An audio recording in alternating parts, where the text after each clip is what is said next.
What's up, dude buddy guy?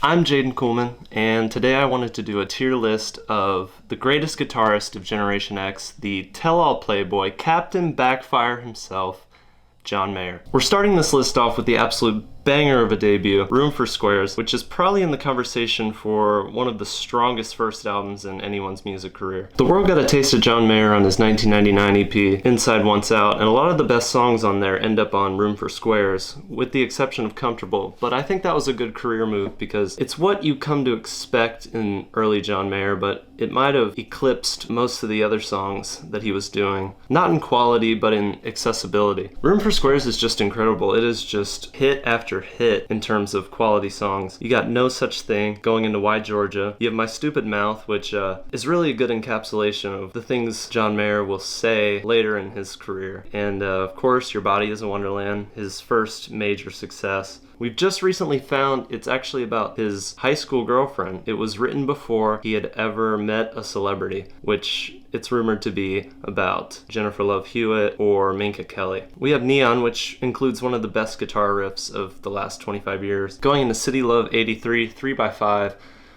one of my favorite John Mayer songs. Love Song for No One, Great Indoors, Not Myself, St. Patrick's Day. It doesn't miss. It really hasn't aged a day outside of the lyricism, maybe some of the instrumentation. Moving right along into Heavier Things, 2003. As I said about Room for Squares, that album has aged surprisingly gracefully, whereas Heavier Things is more of a product of its time. And that doesn't speak for the quality of the songs, but the intro to Clarity and the synths on Bigger Than My Body, two of the singles off this album, it's kind of like a time warp into the early 2000s. The track list here, once again, it's just everything you could ask for. To say that there's not a bad song on this album is a criminal understatement. The deep cuts on here rival all the singles from it, and the writing is more playful here. You have Split Screen Sadness, which has one of my favorite John Mayer lines. I called just because I wanted to hear you on the line. Don't hang up this time. They're all playing into that image that John Mayer is trying to form. How come everything I think I need always comes with batteries? I'm a new man. I wear a new cologne. Just amazing. Daughters, which would earn John a Grammy. It's really one of those songs only he could make. Just a perfect chorus and a misconstrued sentiment about wanting to love someone, but you can't because they have all these internal issues that you can't just fix as a guy. I think this album, despite being more of its time, is just as good as the debut, with songs that I like better. This should go right into the A category once again. Around this time was the formation of the John Mayer Trio, which up until this point, apart from live shows, everyone didn't really see the strong background in jazz and blues that Mayer had. His first two albums were not a reflection of this for the most part. 2 years after Heavier Things, John Mayer puts out what's perhaps his magnum opus and what propelled him into guitar god status, Continuum. This album is a lot more stripped back in terms of instrumentation, relying more on Mayer's guitar work, the drums, the bass. Heavier Things also really marked the end of the whispery vocal delivery that John Mayer was known for. The album kicks off with Waiting on the World to Change, which features one of his most powerful vocal performances, as well as an amazing jazz blues breakdown in the bridge. Great riffs on I Don't Trust Myself with Loving You and Belief, one of his most sparse, ethereal recordings on Gravity. The bass, the drums, the guitar all do the heavy lifting on The Heart of Life, Vultures, and Stop This Train. Just amazing songs. Slow Dancing in a Burning Room, John Mayer's best song? You got a Jimi Hendrix cover, faithful Jimi Hendrix cover with Bold as Love, Dreaming with a Broken Heart, man. In Repair, I'm Gonna Find Another You. John is given such a chance to shine on this album, and it's masterfully produced, masterfully recorded. One of the best batch of tracks that he's ever put out. Can't praise this album enough. While not being my favorite John Mayer album, I have to put this in the S tier, because I think it is his apex and displays everything John Mayer should be known for and is known for. Now we're into John Mayer's kind of victory lap phase. He's proven himself to the world. He's one of the largest pop stars. His celebrity persona is kind of eclipsing his music career. At this point, he's been in a lot of high-profile relationships, but this was before he made a complete spectacle of himself. So next album is Battle Studies, released in 2009. Kicking off this album, we have the spatial and cinematic Heartbreak Warfare, which is one of his most overt attempts to reference a relationship he was in with the Red Wine and Ambien line. Then we have Half of My Heart, which features a young Taylor Swift, recorded before the turmoil of their brief relationship. We have Who Says, which is a stripped-back acoustic song that Mayer kind of wrote to have a hit that he didn't have to work so hard vocally, which didn't really reach the heights of a Waiting on the World to Change. Perfectly Lonely is not one of my favorite songs of his, and it does bog down the track list a little bit, but I usually won't skip it. Assassin plays into that Lothario womanizer image that he later disowned, but over the years, the last 2 times I saw him, it is back in his live rotation. A cover of Crossroads lands on here, which is interesting because the guitar solo has the same effect as the rest of the song. I'm so glad Edge of Desire has found a second life with a fan resurgence and is also played live regularly now. War of My Life is one of the songs John Mayer wishes he could re-record and kind of fill out the space. And Friends, Lovers, or Nothing is an acceptable closer to this album.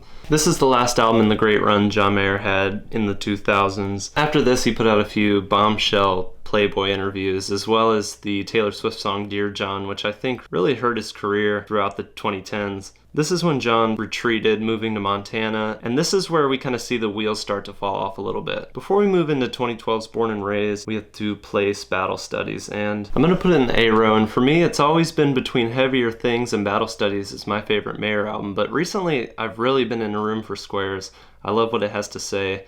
It's a great young man's album. But between Heavier Things and Battle Studies, I'm still leaning more towards Battle Studies, but I have cooled off on it over the years just from playing it, and that really goes for John Mayer's entire discography. Starting with Queen of California, one of the singles off this album, it's good. It's everything you want in a John Mayer song. A little more folky, a little more country. We have Shadow Days, kind of John Mayer's response to all the negative feedback he's gotten from the years previously. Something Like Olivia, which I kind of rediscovered recently. I don't want to overplay it, but I'm really into that one. The first 6 songs, Queen of California to Born and Raised, they're all good. The back half of the album is where you start to get dud after dud. If I Ever Get Around to Living, Love is a Verb, Walt Grace's Submarine Test. I do like the chorus on Whiskey, Whiskey, Whiskey, but I couldn't tell you any other part of the song. Some of my favorite John Mayer songs do end up on this album, such as Born and Raised and A Face to Call Home, but I think the general consensus of this album is that it's probably his weakest effort. This album isn't quite old enough to garner the respect or form the cult status that I think it will in years to come. I'm going to put this album in the D category, just because when you put it up next to a Continuum or A Room for Squares, proportionally, it really is deserving of the lowest spot. Continuing with the folksy Montana core reset that John Mayer did in the early 2000s, we have Paradise Valley. This album has a little bit more of an identity than Born and Raised, while being less conceptual. This album has grown on me in the past year, and I do love songs like Wildfire and Waiting on the Day, which gives us a little bit of insight into where John Mayer was at the time. Certified bangers on here. Dear Marie, a kind of love letter to his maybe first love. And Paper Doll, the response to Dear John, where John Mayer says about Taylor Swift, you're like 22 girls in one. It's petty, but I guess, you know, you gotta fire back at some point. It took him 2 albums. It's one of the few John Mayer songs that's definitely about the person you think it is. I Will Be Found, Lost at Sea, a really underrated John Mayer ballad. I think it's probably one of his best songs. The worst part about this album is the hits and misses of the track list. It's probably the most inconsistent John Mayer album, but I think it is an improvement on Born and Raised. I'm glad this phase in his career is over, but I'm highly certain it will make a return at some point. I'm going to put Paradise Valley in the C row. It's definitely mid, but I recommend checking it out because there's probably songs on there you either didn't know existed or forgot, and you might be pleasantly surprised as I was. It would be 4 years until we got another John Mayer album, and this whole decade was pretty quiet for him. He started releasing this next album, The Search for Everything, in waves. So about 4 songs each came out in no particular order until the full album came out. This album came out right before I got into John Mayer, and I didn't really check it out at first. I was going in his discography chronologically because I had a feeling that he would be my next favorite, and of course he was. This album stylistically is a return to form for Mayer, and it's coming off the end of his relationship with Katy Perry, so it's kind of a heartbreak album, and of course John Mayer is no stranger to those. Perfect title for this album. It definitely feels like John Mayer is searching to find not only his sound but himself and his place in the world after all the dust settled from the previous years. The guitar work on this album is a lot less in your face, and in its place is a lot more orchestration and piano work. The album kicks off with Still Feel Like Your Man, which features one of the most sad and hopeless John Mayer lyrics.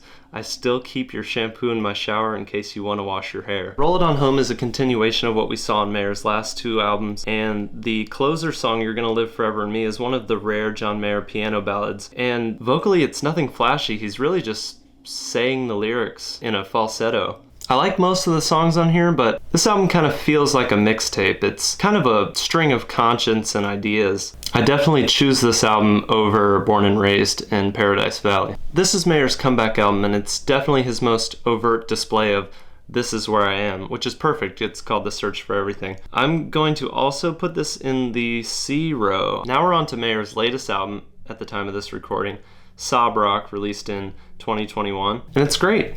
It's everything you could ask for at this point in his career. I think he is still capable of more, but it just blows everything he did in the 2010s out of the water. This is Mayer's 80s and yacht rock concept album, and it's really tight, it's focused, not a single dud on the track list, which it's been a while since I could say that. Last Train Home with a subtle appearance of Maren Morris. It's great, it's peppy, the synths remind me of Everybody Wants to Rule the World or Toto's Africa. I think of John Mayer as the king of refrains, and one of the greatest examples of that is on this album with New Light. You have What Do I Do With All This Love That's Running Through My Veins. You gotta give the audience what they want, but not too much. You gotta keep them wanting more. So, you know, the fade outs are back. Why You No Love Me gets mixed reviews, and apart from the grown man from Connecticut saying Why You No Love Me, you look past that and you see that it's unlike anything he's ever put out before. Shot in the Dark, my 5th most played song of last year, has one of my favorite Mayer lines. I want you in the worst way. Is the gate code still your birthday? The biggest problem I have with this album is some of these songs were years old by the time they dropped on here. New Light came out my junior year of high school. I had played this song so many times, it's like it just ruins the track list because you have all these new songs and then, oh god, here comes New Light again. I love New Light, but I wish it just stayed a single and he put out a whole new batch of tracks. It's the same with I Guess I Just Feel Like, which came out not too long later. I believe that same year, 2018. And then you have Carry Me Away, which came out in the fall of 2019. And I had just played them to death. And I don't skip them when I'm going through this album, but it just takes me out that I'm listening to a new Mayer album. But hey, I'm gonna give this album a B. It's almost as good as his 2000s output, and I think it marks the beginning of this new phase of John Mayer and that he's gotten out of the rut of the 2010s. So that's it. That's my John Mayer tier list and my thoughts on the album. I have more artists that I would like to do this with, but thank you for watching. I am Jaden Kuhlman, and I'll see you real soon.